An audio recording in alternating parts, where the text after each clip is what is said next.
Ladies and gentlemen, welcome to the Lavender Water Podcast. I'm your host, Matthew Williams. Today I'm being joined by my good friend. Can I use your real name or how should I address you? No, you can use whatever name you want. They don't care. Okay, I'm being joined by my friend Lexus Greene. He is a good friend of mine of over 10 years. We're creative partners. We're I don't know, like emotional, support from time to time. We've inspired each other along the way. He used to do a podcast. It was called "We Don't Even Live Here." He had me on it several times. He's really passionate. Yeah, he's real passionate about podcasting. He really loves it. He did a solo podcast, Slice of Life, for a little bit. And it's only right that after so many times of me being on his show that he's on mine. So please welcome Lexus Greene. Hey, listen, we here. Thank you. I appreciate you for having me, man. That's a good intro there. Hey man, I care. Yeah, I care.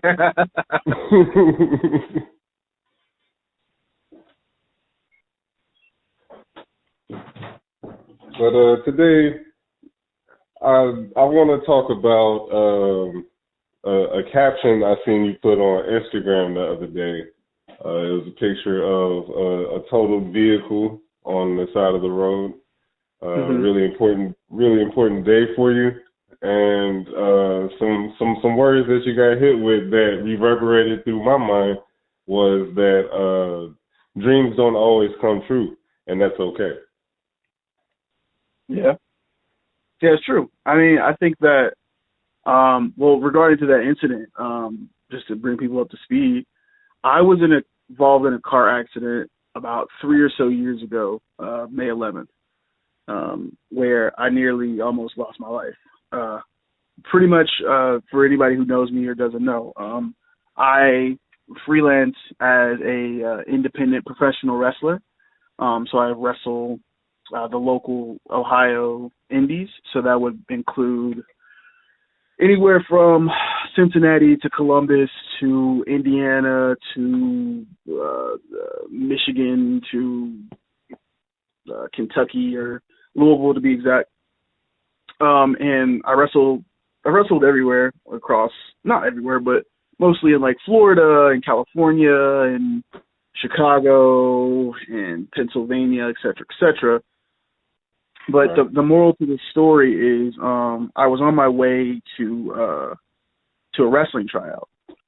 And on this wrestling tryout, I think I got up like super early. I had a booking the day before in Jeffersonville, Indiana. And this was in the tryout was in Indianapolis. And this was for a pretty hot standard indie promotion known as Evolve at the time, or the WWN. They were under that conglomerate, but Evolve was mostly the place where I was trying to go because I liked Evolve, and that's a whole other story for another day. But so I got up. I spent the night at a local fan's house. Okay, that's love. Yeah, but it was like I got dragged along because originally I wasn't supposed to be there. I was going to go home, but then I was like, you know what? I'm going to stay here because it's right up the way, so I don't have to go all the way back. But basically, I spent the night at this person's house, and they were very hospitable, and I was like, oh, thank you. And I got up early that morning so I could get on the road. And I'm driving, and everything was going fine until I got to this. So I was probably about, I want to say, 20 minutes out from Indianapolis. And when I was that far, like, out of nowhere, there was, like, a lot of construction going to the city, and there was like, uneven pavement. And I remember to this day, and I was driving, and I was next to this semi-truck that was just taking up the whole lane. And I'm like, all right, I just got to get past the semi, I'm thinking to myself, and then I should be able to basically get to where I need to go. Unfortunately, the semi ended up taking over my lane through the uneven pavement, and it smashed into my car. At the time, I was driving I think it was a 2011 Hyundai Sonata, aka Sonata, which is named after a wrestler in Japan. And okay. Fun fact. huh? What'd you say? Say fun facts. Fun fact, yeah. And, basically, what happened was I had a collision with this semi, and to be quite frank, like the semi was the way it was driving was pulling my car underneath the semi. So it was on the driver's side. So I literally had to fight the wheel from getting sucked into the semi underneath it, so I wouldn't be crushed. So that lasted about a good 30 seconds, and then I got spat out and arrived on the right-hand shoulder of the highway. My car was totaled. Huh? Perfect. That could have went any other way. Dog, it literally was that the car stage in Street Fighter 2. Man. But yeah, so like that happened, and then like my life flashed before my eyes in that moment because I was like, damn, like. But at the same time, I was still thinking to myself like, how am I gonna make it to this tryout? I didn't give a damn that I almost just died. I was just like, okay, how do I make it to the tryout? That was the only thing I was thinking about at the time. It didn't dawn on me until like I got there, that I like emailed the people like, hey man, like I just got in this accident, you know, I still want to come and all this, that, and third, and they never responded.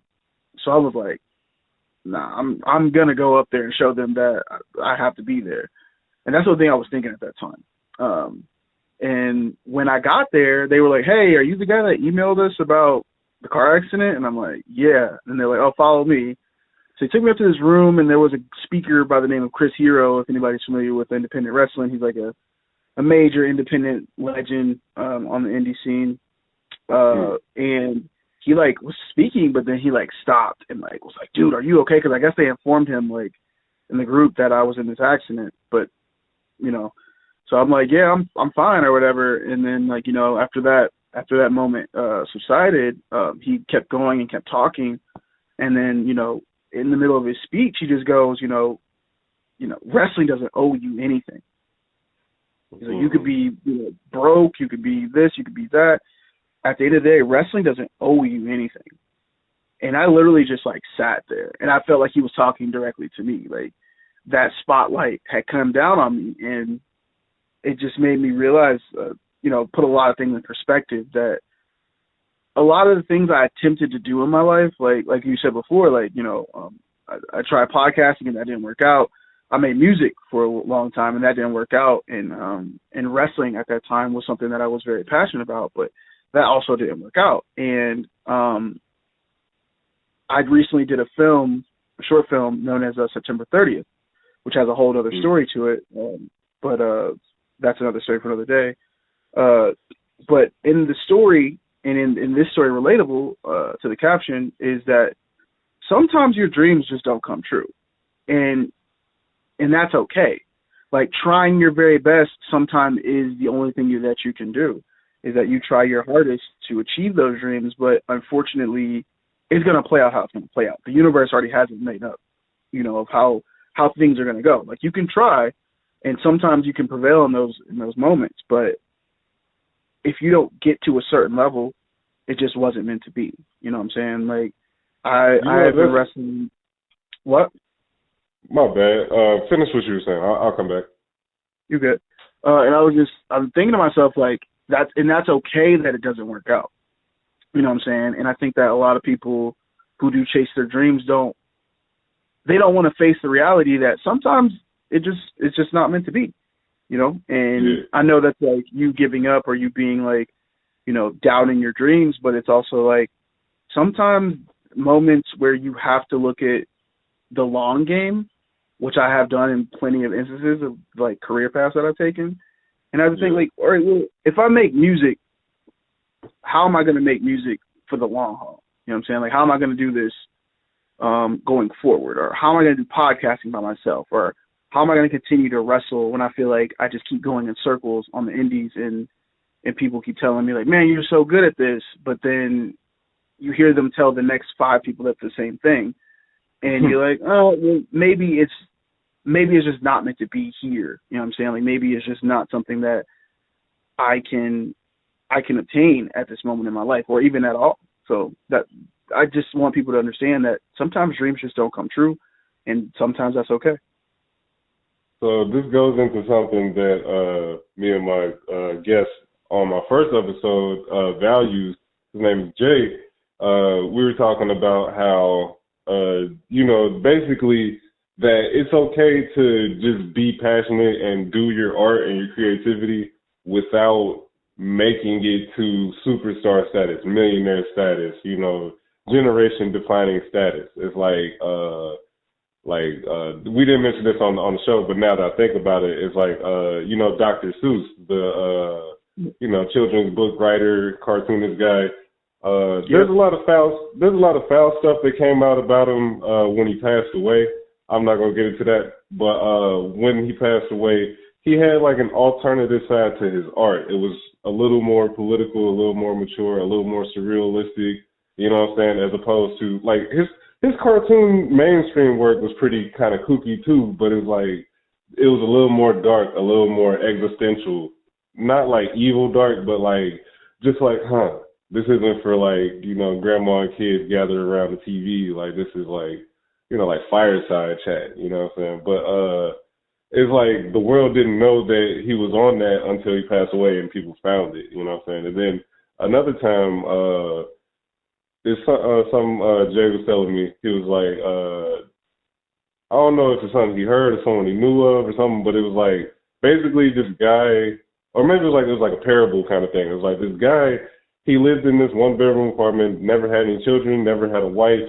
He just went to work. He just stayed in this apartment. And then when he passed away, people went into this apartment and found these magnificent paintings, you know what I'm saying, of like, like Renaissance type stuff, Baroque period, art museum vibes, MoMA.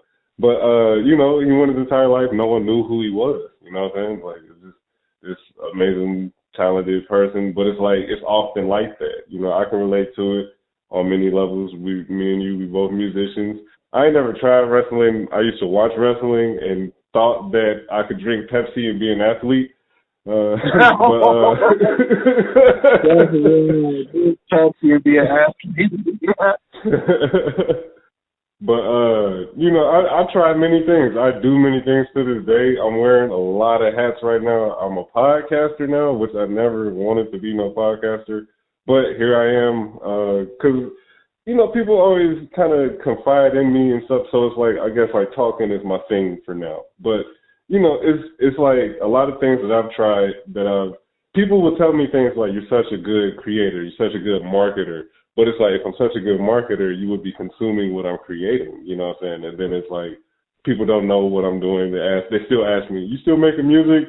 And it's like, I make so much music and, stuff like that. So I think with this podcast, people are just now really starting to pay attention that, hey, Matthew Williams is legit and he's really trying. And it's like, not until it's too late, not until I have a commitment that takes all my time away, I'm going to keep creating and I'm going to keep pushing for my dreams because I have the time and space. And I feel like it's my obligation to, while I have the time and space and freedom, you know what I'm saying? Like we said on the Once New TV visual, it's never game over. Game never over. Never be game over. Mm-hmm. But at the same time, like you said, it is true. Sometimes dreams don't come true. Like it's like that. You know what I mean? Like when kids grow up, they want to be dinosaurs. They want to be knights in shining armor. You can't be that. You know what I mean? Yeah, unfortunately, life will learn you. Like that's just one of those things that everybody has to go through and has to really see. Like life sometimes will look at you and go like, yeah, like this ain't it for you, big dog. Like, and unfortunately a lot of people have to realize that. But it's like, it's a harsh truth. Like, since I was 11 years old, I'm 31 right now, so 20 years, I was trying to be a rapper. And my aunt, she always looked at me like, Matthew, you not going to be no rapper. And I'm looking at her like, you hating on me. I got the flow. I got bars. Like, I'm one of the best. And she's just looking at it like, you could be a doctor. You could be a lawyer. You could change this reality, but you want to pop perks and fuck on groupies, basically. You know what I'm saying? And it's like, in the moment, I couldn't see it. It's like, it looks easy. All I got to do is make up, rhyme. I got to make it sound cool. I got to work with Scott Storch. I got to stay on the radio. It's easy. Crystal, tour buses. I got to interrupt. I got to interject here. The fact that you're saying that in how long I've known you, you inspired me to reach those heights. You inspired me to do those. Not specifically like pop perks and fuck hoes, but you inspired me to fire off on all cylinders creatively. Like, I remember back in the day, and I always tell this story, I think it was like 2011, 2012 or something like that, maybe 2010, whenever that was. It was 2010. I was hot. I was hot, man. But 2010, I was a junior in high school, and I wanted to take rapping more serious because I had the means to record. So I was recording at like Elements, and I would follow you around and record at the studio that shall not be named at this time. You talking about 6 in Maine? Yeah. Legendarily long. Legendary long. But at the same time, when I was following you during those times, I was only 17 years old, maybe 17. Yeah, at the time I was like 17. And I wrote raps, but I'd never been in a situation where I had to rap. You know what I'm saying? So like following you around and seeing how you was moving creatively inspired me. And I would say honestly that fire that you gave me without you knowing gave fire to other people that we know. So that's something that's like, damn, like I seen Mizza make, 3 songs in a day, or even another thing. With the day, and I remember it specifically, when I came to your house and recorded that, I think it was Havoc 1 or some shit like that, and then I needed a beat for Mange, and you was like, yo, like, you need a beat or whatever, and I'm like, yeah, for sure, and I told you what I wanted, and you cooked it up right then and there. And I was like, I didn't know what to do. Like, bro, I didn't know what to do. Like, I was sitting there like, he just made this beat probably within 4 minutes. And it was like, it was like, the funny thing about that beat is that was the hardest beat I ever heard at that time. Probably still one, I would put it up in my top 5 of beats that I've heard that I never rapped on. And I was like, I can't even rap on this. This beat is hard. Like, so... Like, even if your aunt had that, oh man, you're not gonna be a rapper, Matthew, like, it's still like you gave me inspiration to want to create music like that. You know what I'm saying? So like, you inspired me plenty of times throughout my career musically, and I appreciate you for that. So whatever she was talking about, whatever she was talking about. Hold on, before we go any further, it's more so, it's not that I'm not talented is where she's coming from. It's that I could do more. You know what I'm saying? No, I get what the moral of the story is, but it's like you still inspired the person after you. You know what I'm saying? You still inspired the person who was still trying to figure it out, and you gave me the blueprint to figure it out. You know what I mean? Respect. Because I do remember that day, as a matter of fact. So for those out there in TV land, podcast land, I know Lexus through my elementary best friend, Joseph. Joseph is Lexus' cousin. So Joe, he wanted to make some music, and, you know what I'm saying, so everyone we knew, coming around with me, you know what I'm saying, because it's like I was doing it every single day. So that's how Lexus ended up at my house. Seen the process, and we made music. I showed him music. And before he left my house, I gave him like 10 mixtapes that I had made that year. And I remember the look on his face. He sat on my bed, and it was like, it's like he's seen a ghost or something. Like, it was like, yeah, mind blowing, mind shattering. And he didn't really say anything to me when he left. But the next time that I heard from him, he was doing shows. He was inspiring like 9 other dudes to get on that Grizzy, you know what I'm saying? He was like me out there. Like, he was a whole nother Mizza out there organizing, directing, pioneering his own wave. And it was really great to see. Like, he was doing more shows than me. I wasn't doing no shows when I was rapping. Like, not until I started doing auto-tune did I get on the stage for real. It's like with rapping, I could never remember the words. So I was always in the crib. But, it's big respect that you got that inspiration. It's just lovely to create. I love the feeling of creating, you know what I'm saying? And to me, the dream, it might not come true in the sense of, oh, he sold 1 billion records his first day. He beat out Drake. It ain't got to be that, but it's like, I just love being a creator, you know what I'm saying? So that's why we're here on this podcast. That's why we represent Once New Clothing. That's why we under the conglomerate, United State of the Art, you know what I'm saying? It's a brand new idea. I'm still trying to get it together, you know what I'm saying? So, I just appreciate you in my life. What you brought in the game with your podcast, with We Don't Even Live Here. I thought We Don't Even Live Here was Cincinnati's Breakfast Club. Like, that's how big it was in my eyes.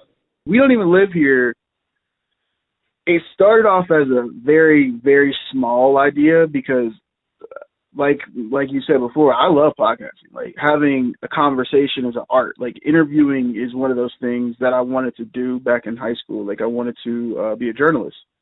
And I never knew that, actually. Yeah, that's what I wanted to go to college for, but then, like, life was like, yo, do other stuff. Like, and I'm like, cool. Like, so, like, interviewing was, like, another thing that I got to experience in my life that I don't know if I would experience it if I didn't have podcasting. And podcasting started off as a very small, minute idea because at the time, I think podcasting was brand new because we started doing, me and the co-host at the time, we started doing We Don't Even Live Here 2013, 2014 maybe. I want to say. And we had to take our bumps and bruises with that. So we like recorded basically every night. And when we were on, back when, like, I would say the Cincinnati music scene, specifically rap, was growing. So we were like doing episodes every single night with people. We grabbed anybody we could that I did shows with or that he knew and vice versa. And we just got these people and we sat down with them. Some people we didn't need to sit down with, to be honest with you, but we did, and just have some content. And then we just continued to grow and build. And then we went from doing every show every day to 1 show a week or maybe 2 shows a week. And then we had to figure out different things. And we had, they wouldn't consider this a rivalry, but I would because I'm a competitive person.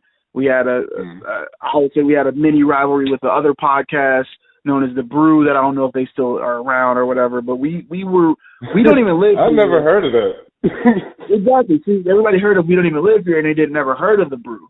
And that was the thing that I was like, well, we popping. Like, you know what I'm saying? Like, we out here, we living life. People would even recognize, but hey, man, y'all, We Don't Even Live Here dudes, ain't y'all? And I'm like, yeah, like, we are the We Don't Even Live Here dudes.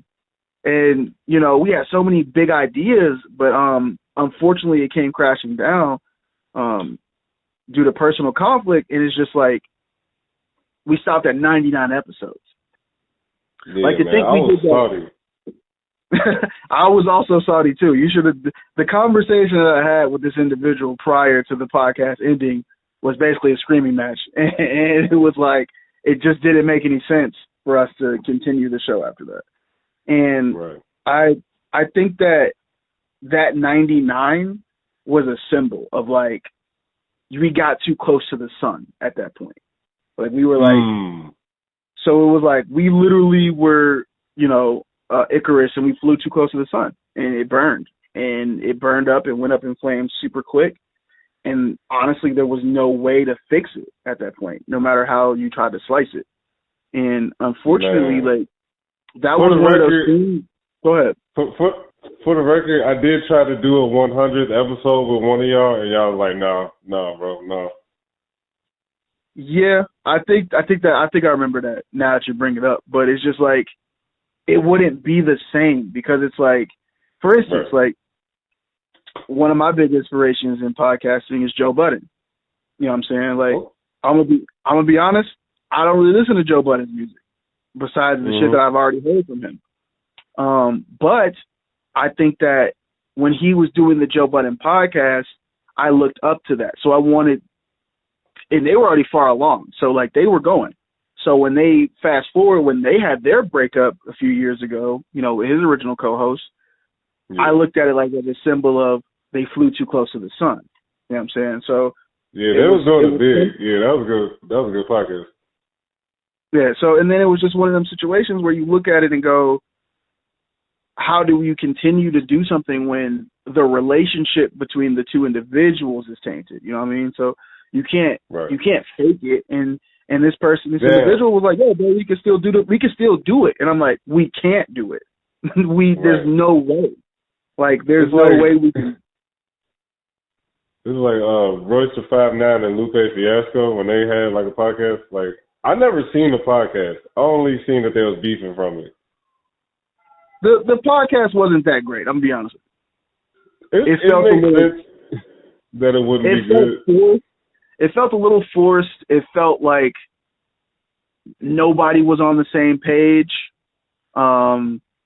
I think that realistically, I wanted to hear from Lupe more than I wanted to hear from Royce because I'm more familiar with Lupe than I am with Royce.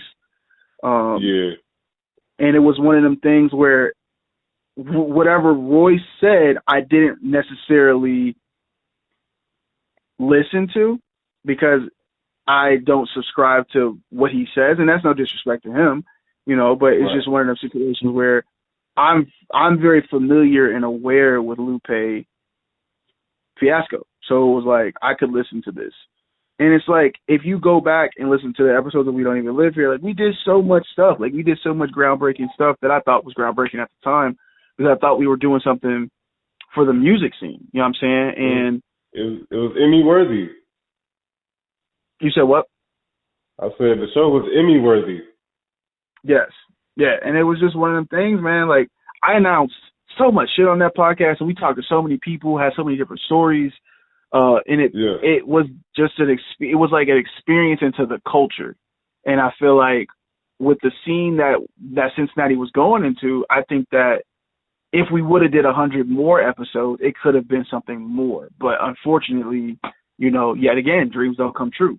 That was another dream that didn't come true because at that time I depended on people to make my dreams come true.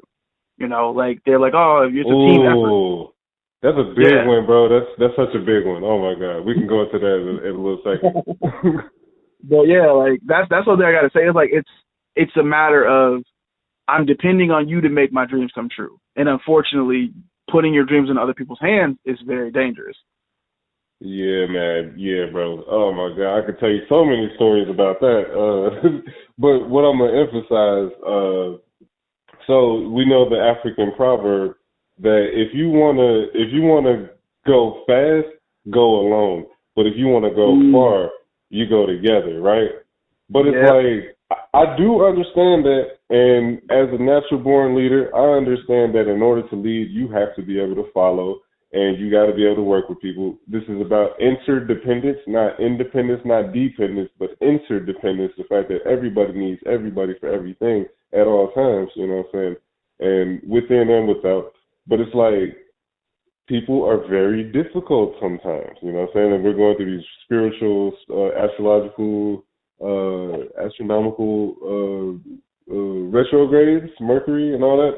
So it's like energy be a little different. Communication comes across a little crazy and wonky sometimes. But it's like, yeah, sometimes I feel that it's more efficient for me to do the things that I can do all by myself because when I put them in the hands of other people, they often let me down because it has no significance to them as much as it does me. You know what I'm saying? Each and every time. Like, if it's something that can benefit them, pay them, put them in a better position, they're all with it.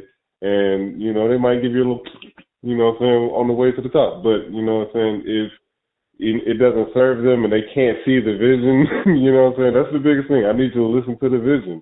You know, if they can't see it, because I've been in this position before where it's like I sent a song to somebody and they knew the people that I was cool with, Sex Gang in Columbus.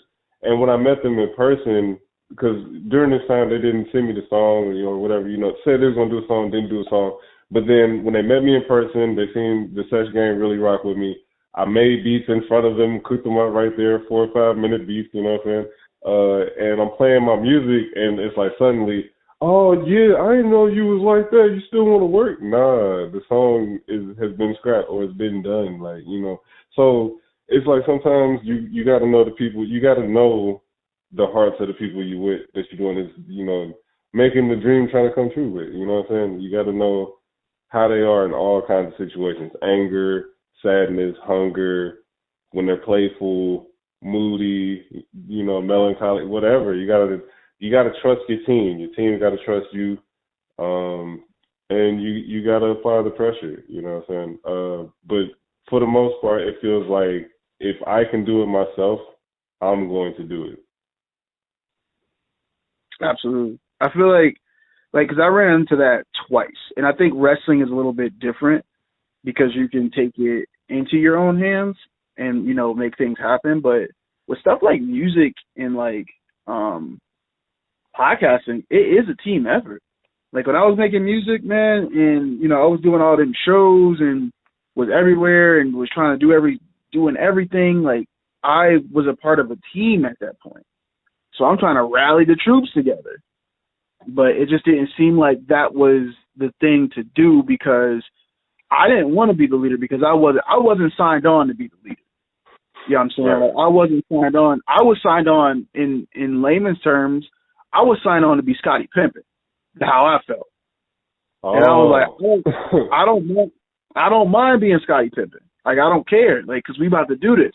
And like, I want to see everybody eat and that sort of deal. Like, and I didn't mind coming in there and getting, you know, having to do what I had to do for the team. But it just didn't feel like the team at the time wanted to do things that way. It was more of a collective, let's hang out. And in the words of Isaiah Rashad, let's dress like rappers. And I'm like, dog, I'm not trying to dress like no rapper. Like, right. I came from Third World Records where I was with rappers. So when I get outside of being with rappers to try to inspire other people to do the same thing we did at Third World, I was like, nah, this ain't it. This ain't it. And something has to give. There has to be a stance taken. And unfortunately, I took that stance because I was like, yo, we can't go further with this, so I got to protest. That wasn't the most popular opinion, unfortunately, and that led to that relationship with that group, that entity, that conglomerate ending. And I was like, I wanted to do that. I wanted to become what I saw you doing because I thought that's what it takes. That's the hard work it takes. You know what I'm saying? So it was like I had to do that in order to make it known that I am serious about this. Right. But I can relate to the team not wanting to work with you, you know what I'm saying? So in 2010, so the founding of my collective Third World Records, it was with my high school friends. We made our first album in my mom's attic. It's like we had a great momentum. We had a blog that had like 80,000 hits, 100,000 hits by the end of like the 2 years we ran it. But it's like there's this one particular time in like 2009, 2010 that I remember. We're at like basically the new headquarters, which was one of my friends' mom's house in the basement. Had a nice little setup down there. So I'm living like 20, 30 minutes away. So they come up there and get me, and then told me, "Oh, we about to make music. We about to jam. We about to chill." I'm like, "Okay, cool." So I'm ready to make the music. So we smoke, we pass the bong around a couple times. One by one, everyone either passes out, watches anime, or, go somewhere, get some ass, something. You know what I'm saying? It's just like, bro, why did y'all bring me all the way over here to pass out on me or to fuck off? You know what I'm saying? So it's like, that was really like one of the early moments in my life that it was like, I can't really rely on other people. So when I had the chance to record on my own, when me and my mom moved, then I was like recording every day because I had no job and stuff. So it's like I've made a lot of music, and my friends, you know, my contemporaries, they're looking at me like, "Why are you doing all that? Like, you making us look bad." And it's like It's not that I need y'all to record 30 mixtapes. It's just I need y'all to do something. But it's like on the grounds that y'all not doing a lot, I gotta fill up the space. This is how I work. You know what I'm saying? I work in prolific abundance. Like, it doesn't stop. Like, you can look at anything that I do, that I like to do, that I'm dedicated to, and you're gonna find a lot of it. I'm doing podcasts now. Next year I might be writing books. You know what I'm saying? Like, it doesn't. You know what I'm saying? It doesn't stop. I can't stop until when it's RIP, I'm Master P. That's how I look at it. I like that. When it's RIP, I'm Master P. I fuck with that. Pushing P. Oh, for sure. Poppin' P. But yeah, man, it's just like, and at that time, bro, I was broke. I was broke as fuck. Like, I didn't have no money. Like, I just was like, what do I do? You know what I'm saying? Like, and I think that's where it was a desperate time for me in that time. So when I was making music and, you know, doing all them shows and shit and was on hot songs, it was like, bro, I was still broke, you know, and I still wanted to make something of it than just be like, I'm doing it because I want to be a rapper. Yeah. So.